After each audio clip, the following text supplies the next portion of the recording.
Shalom, Bapak Ibu sekalian yang ada di rumah masing-masing, yang sedang beribadah di rumah masing-masing. Hari ini berjumpa kembali dengan saya, Pendeta Acong Supriyadi, dalam program Respri, Renungan Inspirasi. Semoga malam hari ini renungan yang saya sampaikan bisa menginspirasi dan memberkati Bapak Ibu dan saudara-saudara sekalian. Baik Bapak Ibu sekalian, hari ini saya ingin berbicara tentang pengalaman buruk. Hari-hari ini kita memiliki pengalaman buruk. Nah, ada sebuah kisah. Ada seorang office boy di gereja, yaitu Santo Peters. Nah, pada waktu itu dia kerja dengan sangat rajin sekali. Dia kerja sebagai office boy, dia membersihkan WC, dia membersihkan janitor, dia membersihkan wastafel dan lain sebagainya. Dia bekerja dengan rajin. Tapi suatu ketika dia dipecat oleh gereja Santo Peters. Ya, dengan alasan karena dia tidak bisa baca tulis. Kemudian dengan uang yang ada di tabungannya, ketika dia dipecat dari gereja itu, dia berusaha untuk membuka toko yang kecil, yaitu toko bukan sembako tapi tembakau. Dia buka toko tembakau, dan dari toko yang kecil ini kemudian berkembang menjadi toko yang besar, dan akhirnya dia membuka toko-toko yang lainnya di daerah-daerah, yaitu kota-kota sekitar tempat dia berada. Dan akhirnya dia menjadi orang yang sukses, memiliki toko yang besar. Kemudian bankernya dia berkata kepada orang ini, dia berkata, "Pak, Bapak aja tidak bisa baca tulis, sudah sukses sesukses ini. Saya tidak bisa membayangkan kalau seandainya Bapak bisa baca tulis." Kemudian orang ini berkata, "Kalau saya bisa baca tulis, saya tidak akan jadi orang yang berhasil, tapi saya jadi office boy di gereja Santo Peters." Bapak Ibu sekalian, Allah turut bekerja. Untuk itu kita lihat di dalam Roma 8 ayat 28. Saya ingin menyampaikan firman Tuhan. Kita tahu sekarang bahwa Allah turut bekerja dalam sesuatu untuk mendatangkan kebahagiaan. Ya, sampai di sini dulu. Tuhan turut bekerja dalam segala sesuatu. Segala sesuatu. Tuhan bukan hanya bekerja dalam keadaan baik. Tuhan bukan hanya bekerja dalam keadaan kita pintar. Tuhan bukan bekerja dalam keadaan kita sehat. Tuhan bukan bekerja dalam keadaan kita kaya atau kita baik-baik saja. Tapi Tuhan turut bekerja dalam segala sesuatu. Meskipun keadaan kita buruk, meskipun kita dalam kondisi sakit, meskipun kita bodoh sekalipun, Tuhan turut bekerja dalam segala sesuatu. Allah sanggup membalikkan keadaan kita untuk kebaikan kita dalam jangka waktu yang lebih panjang. Halo, bagaimana keadaan kita hari ini? Mungkin sudah berkata, "Pak, saya dalam kondisi sakit hari ini." Atau sudah mengatakan, "Saya dalam kondisi pope atau bokek, nggak punya duit." Mungkin saudara sudah berkata seperti itu.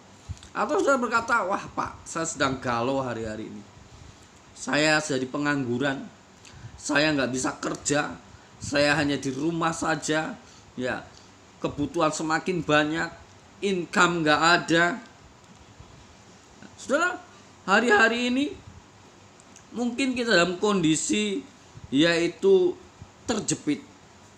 Tetapi ingat, Allah turut bekerja dalam segala sesuatu. Mungkin kita berkata, "Apa yang bisa saya kerjakan dalam kondisi sakit, dalam kondisi pengangguran, Pak? Apa yang bisa saya kerjakan? Mungkin ada yang dalam penjara. Apa yang bisa saya kerjakan? Usaha saya sepi."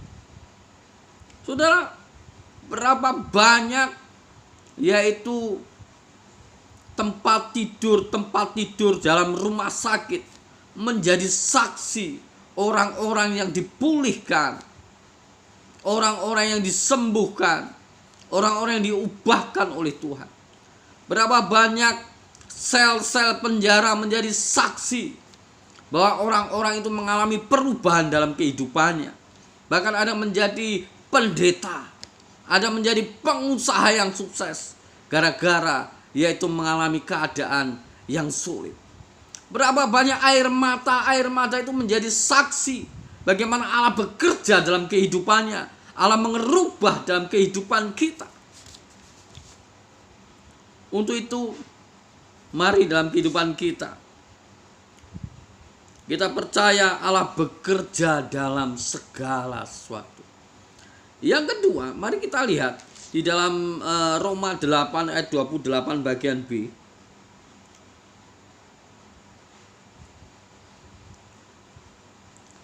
Ya, untuk mendatangkan kebaikan bagi mereka yang mengasihi Dia, yaitu bagi mereka yang terpanggil sesuai dengan rencana Allah.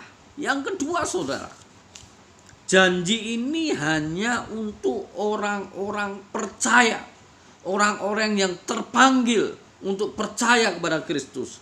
Orang-orang yang percaya kepada Kristus, maka sudut pandangnya itu akan diubah. Cara pandangnya akan diubah, paradigmanya akan diubah. Orang-orang yang percaya kepada Allah bukan percaya kepada dunia ini. Dia percaya kepada Tuhan. Mungkin dunia bisa menjanjikan kekayaan, kenikmatan, dunia bisa menjanjikan ketenaran, tetapi dia tidak percaya kepada dunia. Dia hanya percaya kepada Allah yang akan memberikan kepuasan batinnya. Ada sebuah lagu mengatakan, harta dunia keindahan tidak dapat memuaskan, hanyalah Yesus sendiri. Orang yang percaya kepada Tuhan, dia hanya percaya kepada yaitu Tuhan segala-galanya. Orang yang percaya itu rasa amannya di surga. Rasa amannya bukan dalam bumi ini. Coba dalam kondisi corona ini, berapa banyak orang yang bisa menjamin dirinya tidak kena corona. Meskipun kita berada di rumah, meskipun kita bisa menjaga diri, tetapi teledor dikit saja, saudara, orang bisa terkena virus. Untuk itu, saudara, rasa aman kita hanya dalam perlindungan Tuhan. Ya. Iman kita tidak akan pernah goyah oleh karena penderitaan dan penganiayaan. Karena kita percaya, kita tahu bahwa Allah Immanuel, Allah yang menyertai kita semuanya. Untuk itu, bagi orang yang percaya, janji ini hanya diberikan kepada orang-orang yang beriman, pada orang-orang yang percaya. Untuk itu, biarlah kita boleh mengalami pengalaman buruk hari-hari ini, kita boleh mengalami situasi buruk hari-hari ini, tetapi kita percaya bahwa Allah menyertai dalam kehidupan kita. Biarlah firman Tuhan ini menginspirasi dan memberkati setiap kita pada malam hari ini. Puji Tuhan, Tuhan Yesus memberkati.